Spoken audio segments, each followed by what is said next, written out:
Hi guys, welcome back to my channel, or welcome if you're new here. I'm gonna go straight into the tutorial because I don't want to waste your time. So I'm just gonna show you guys my natural nails right now. I put some extension gel on top of it maybe like 2 weeks ago, and I'm gonna debulk my nail before I start with the gel application. I got this dust collecting machine a few weeks back, and honestly I feel like I'm using it wrong. I know I'm using it wrong because you can tell the dust is flying in my face. Anyways, please ignore that. I know I'm supposed to flatten my hand against the dust collector, but I'm using my drill at speed 6 or 7. The higher the speed, better or faster that it's gonna be. I'm not going to go in so much detail on all the products that I'm using because I'm going to link them all down below in my Amazon storefront, so go check that out if you're interested. And I'm just going to go through more of the steps that I'm taking and why I'm taking those steps in my nail routine. So I'm going to try to focus more on that instead of the products that I'm using, so just so you guys know. Generally, when you're using the drill to debulk your nail, it's okay to leave about 10% of the product on your natural nails because you don't want to drill it all the way down to where you risk drilling your natural nails. So you guys can tell I've left a little bit of product, which is not a problem at all. And I'm going straight in with cuticle softener. It softens up your cuticle so I can trim it and clean it really nicely.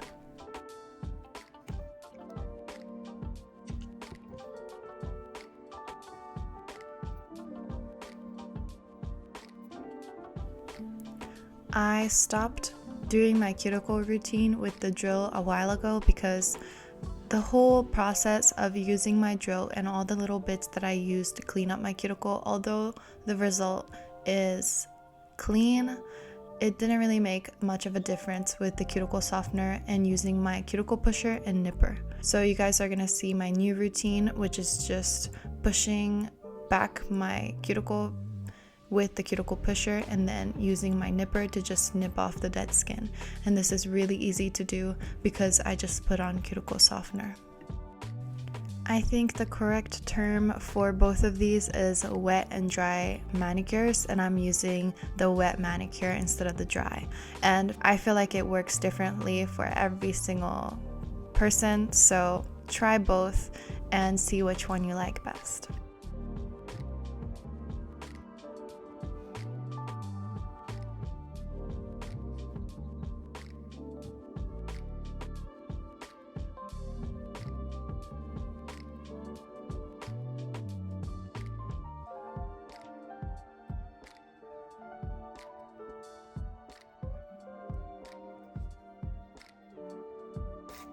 Now I'm going in with some rubbing alcohol on a lint pad and sanitizing my nail plate before I apply anything else. I personally like to use a dehydrator or order a dehydrator. A lot of people make their own dehydrators at home using ethanol or 90% alcohol or something like that. It's really easy to make, but for me, I just like it all prepared. And this Model 1's dehydrator works really well for me. And then I'm going in with the Jello Jello Peel Off Base Coat because I don't want my set to last longer than 2 weeks, so I'm just putting that on to protect my natural nails.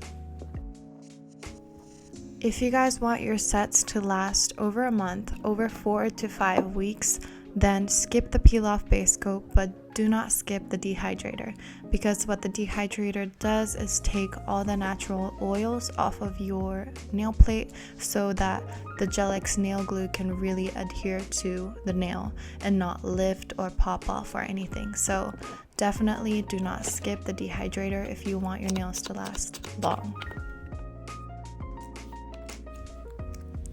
I'm now sizing my extensions to my nail and make sure that they fit sidewall to sidewall, and if they don't, then choose a bigger one and file the sides down.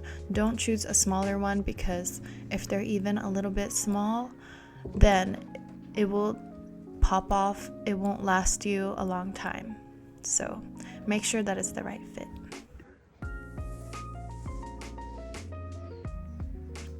I'm using my portable LED light to apply my extensions, and I'm gonna leave a little bit of a gap between the placement of the extension and my cuticle so I can blend it in later, which is called the process of sealing the cuticle, which I'll go into later on.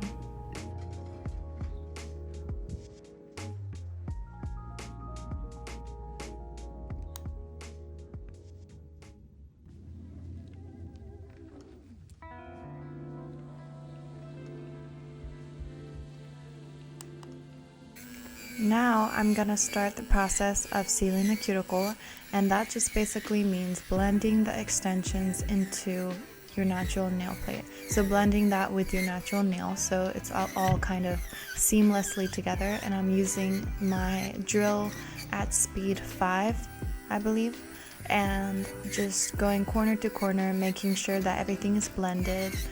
And yeah. You guys can also do this with just a regular nail file, but I think it's way more time efficient to do this with a drill.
I'm using my buffer just to make sure that all the corners are smooth and everything's blended in so that we can go into the next step, which is the design and the base coat.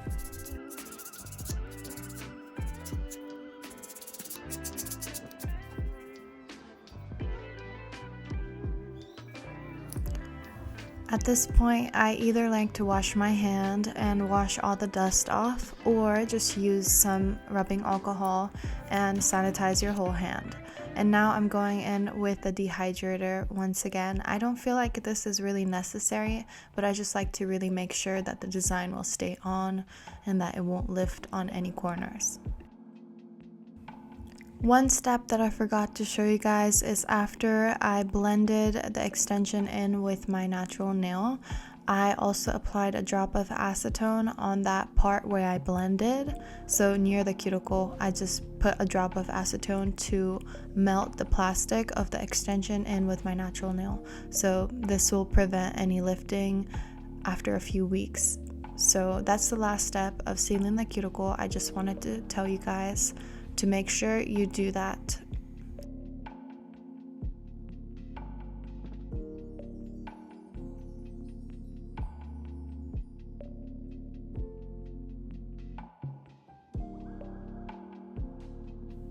I love using a tool like this with a cotton stick. I don't really know what it's called, but I love using this kind of tool to clean up around my cuticle just to kind of give it the clean look after or before you cure the product. For this video, I'm gonna be using all the colors from this Model 1's Color Cube in Color Confidence. So the whole set is called Color Confidence, and I'm using all the colors from this one palette. So I'm loving the combination of pink, green, and glitter. So I'm going in with all those colors and applying 2 or 3 layers depending on how pigmented you want it to be. You can really take control with this palette.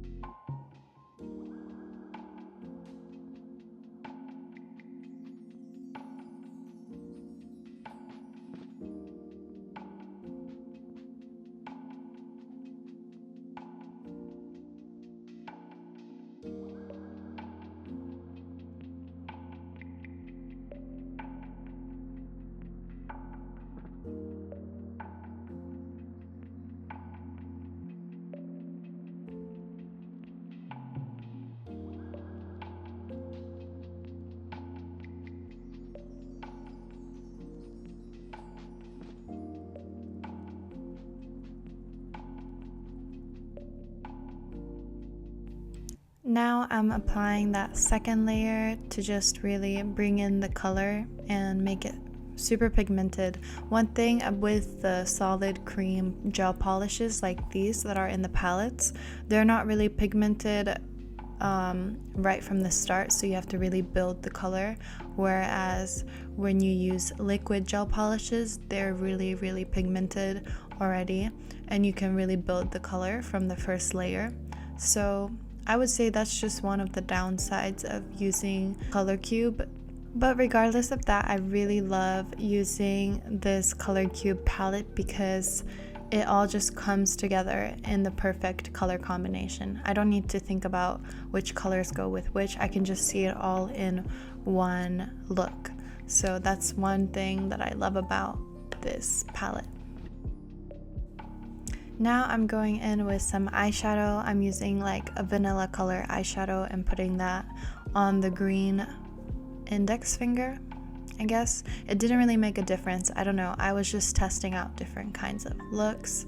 And then I decided to also put the pink Aura eyeshadow on the pink nails. They really turned out cute. I feel like it adds an extra little thing to the design if there's an Aura design.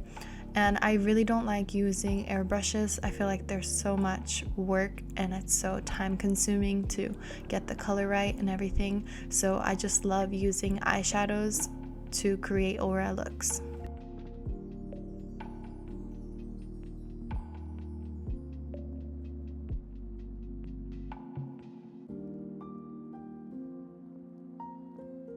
Now I'm applying blooming gel and also applying this milky white color on top and just creating a blooming design by making dots. I'm also grabbing the pink color from the palette and just dotting that on top of the design.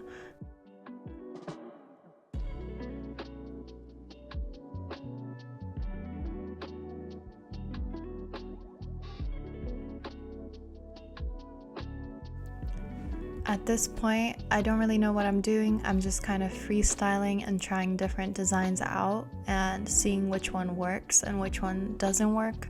So I really do recommend you guys just, once you choose the color palette, just go crazy with everything.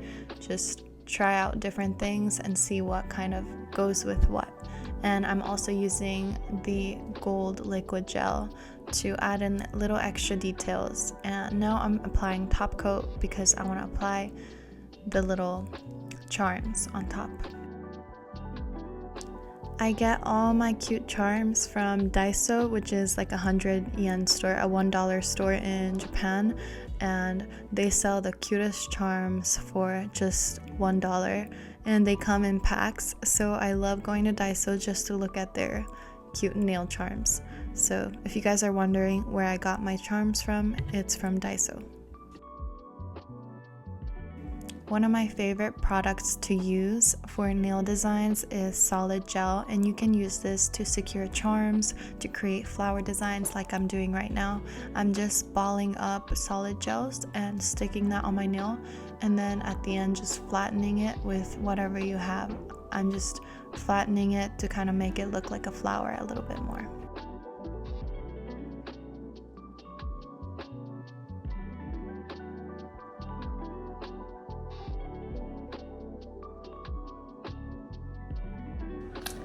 they turned out super cute, and now it's time to moisturize. So I'm gonna grab my cuticle balm.